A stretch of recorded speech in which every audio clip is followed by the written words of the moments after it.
Знервованість, переляк, стрес. Знову спізнилась. Щось серце погано. Тримай Корвалмент. Корвалмент. Швидка допомога вашому серцю. Це вже возмездя чи лише його репетиція? Атака безпілотників на російські міста та окупантів у Криму у ніч проти 26 листопада може бути відповіддю України за масований політ російських шахедів на Київ. Про це пише «Українська правда» з посиланням на джерела у розвідці.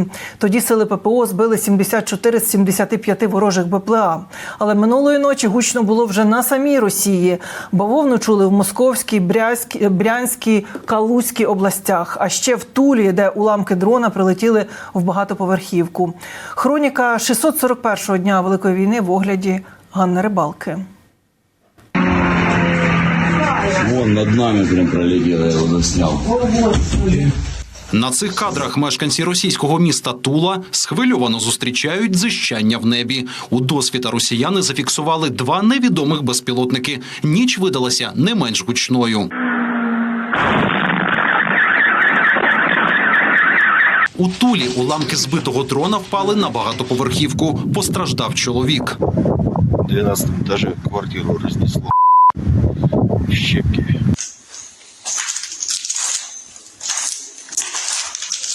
Мер Москви поскаржився на атаку, що буцімто була спрямована на російську столицю. Оголосили план «Кавьор». Не працювали 2 аеропорти. Вранці в Москві також спалахнула масштабна пожежа. Нібито горіла електропроводка. Перекривали рух транспорту. Чи пов'язано це з дронами, невідомо.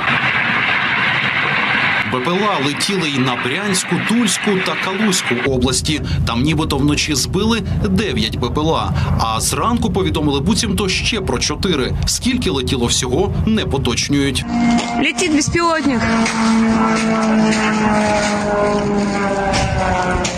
И...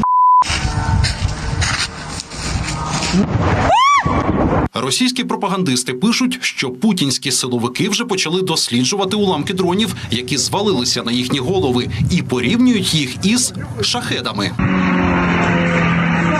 Видання «Українська правда» з посиланням на джерела в розвідці повідомляє, ця атака дронів могла бути відповіддю на безпрецедентний наліт безпілотників на Київ у ніч проти 25 листопада.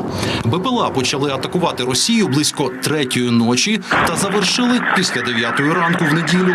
Випустили 35 дронів по об'єктах Москви та області, а також Тули та Смоленська. Дрони летіли на військові об'єкти або об'єкти, що стосуються військового виробництва. Дії суто симетричні. І як знак, що РФ, варто задуматися про наслідки. Війна повинна йти з військовими в районах бойових дій. Удари по мирних і поза зоною бойових дій не залишаться без відповіді. Водночас опосередковано прокоментували гучну ніч на Росії і у Мінцифри. Віце-прем'єр-міністр Михайло Федоров, який опікується проєктом «Армія дронів», написав у телеграм-каналі. Мовляв, місцеві жителі відзначають, що почалася какая-та суєта. Армія дронів та ГУР цієї ночі також не виспалися. Причини невідомі. Натомість, напевне, відомі наслідки ще однієї бавовни, яка сталася 24 листопада у Цанкої. Тоді партизанський рух спротиву АТЕШ повідомляв, причетний до демілітаризації однієї з військових частин. Там знищили засоби РЛС та ППО. А рашисти всю ніч вивозили тіла загиблих із військової частини. Сподіваюся, що і пального угруповання військ на Херсонському напрямку, зокрема, стане трошечки менше, тому що там і з цим пов'язані ті вибухи, які відбувалися. Ну і, власне, детонація боєприпасів у тому числі. Дані дійсно підтверджені зараз партизанами нашими, те, про що я говорив, що перш за все партизани про це повідомлять, тому що ці очі в Криму наші є, і вони нікуди не дівалися з 2014 року. А отже, і бавовни в Криму на військових об'єктах ворога буде дедалі більше. Наприклад, як в неділю, у Севастополі лунала повітряна тривога, а міст через Керченську протоку перекривали. У Русі теж повідомили, наглядають за однією з бухт у Севастополі. Нині там штормить.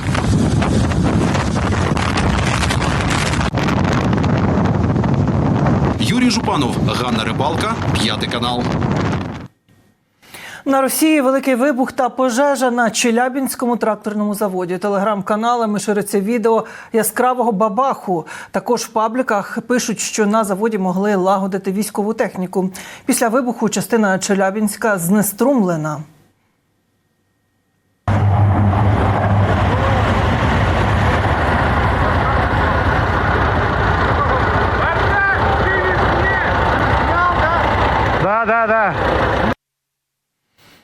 Нові дрони, шини, пересувні майстерні та навіть душ на колесах. Чергову допомогу на Донеччину привіз Петро Порошенко разом із громадською організацією «Справа громад».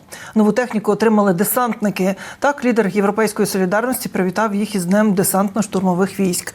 Із місця події на Донеччині наш журналіст Олександр Карамушка. На перший погляд, що в цьому такого, що саме військовим допомагають шинами. Проте, повірте, саме в цей час, коли вже наступає зима, шини – це найефективніша допомога для наших військових. Адже погода змінюється кожного дня. Хто, а, наприклад, ось цей чоловік точно знає ціну таким новеньким шинам. Знайомтесь, це Павло Гарник. Воював у АТО. Через деякий час демобілізувався. З початком повномасштабної війни знову пішов до війська. Займається тилом. Через нього проходять майже всі питання постачання техніки та нового обладнання. Ми сьогодні отримали самі необхідні речі, які вкрай бракує. І шини для вантажних автомобілів, і для пікапів, які виконують безпосередньо і розвідувальну, і штурмову роботу. Тобто, там 10 шин для Уралів і 30 шин для пікапів. Плюс до цього його рідний підрозділ отримав ще 5 дронів. Використовуємо їх для постійного спостереження за ворогом, для повністю бачимо стрім, куди ворог переміщується і щоб якнайшвидше його знищити. Окрім шин, нову техніку десантникам до їхнього свята привіз лідер «Європейської солідарності» Петро Порошенко разом із громадською організацією «Справа громад». Я дуже хотів вас привітати з Днем десантно-штурмових військ. Сьогодні ми передаємо в Збройні сили найбільшу партію, яку ми робимо за день або за тиждень. Сьогодні тут більш як на 51 мільйон гривень різної техніки, шин, мавіків, засобів РЕБу. А ще прально-душові комплекси. Іншими словами, пересувний душ в автомобілі. Коли температура нижче нуля, військовим він вкрай потрібен. Окрім цього, ще ось такі вантажівки, дафи та фодени. Бригада сьогодні отримала 2 фодена, які будуть використовуватись для забирання та перевезення техніки на ремонт. Щоб подальшому після ремонту техніка повернулася до хлопців та виконувала бойові дії і допомагала хлопцям, піхотинцям. Шини, дрони – це також дуже потрібно, але як бачимо, саме тут військовим, от позаду мене, передали пересувні машини, де можна ремонтувати, де можна лагодити все, тобто така собі майстерня на колесах. Її дуже не вистачало військовому з позивним «Буржуй».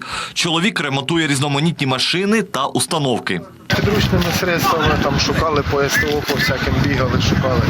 Все це купляли за свої кошти.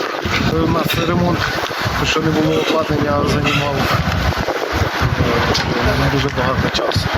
Але зараз у нас все на місці, все в одному місці є. І генератор, і компресор. Щодо пересувних авторемонтних майстерень, вони дуже добре себе зарекомендували, і ми в такий спосіб сьогодні їх продовжуємо вдосконалювати. За словами військових, окупант починає більше наступати. Тож зволікати ніколи. Воїни не сумніваються. Супротивник буде знищений. Україна непереможна. Вона має бути єдина від кордону, який заклався в 91-му році. А нова техніка допоможе. Олександр Карамушка, 5 канал.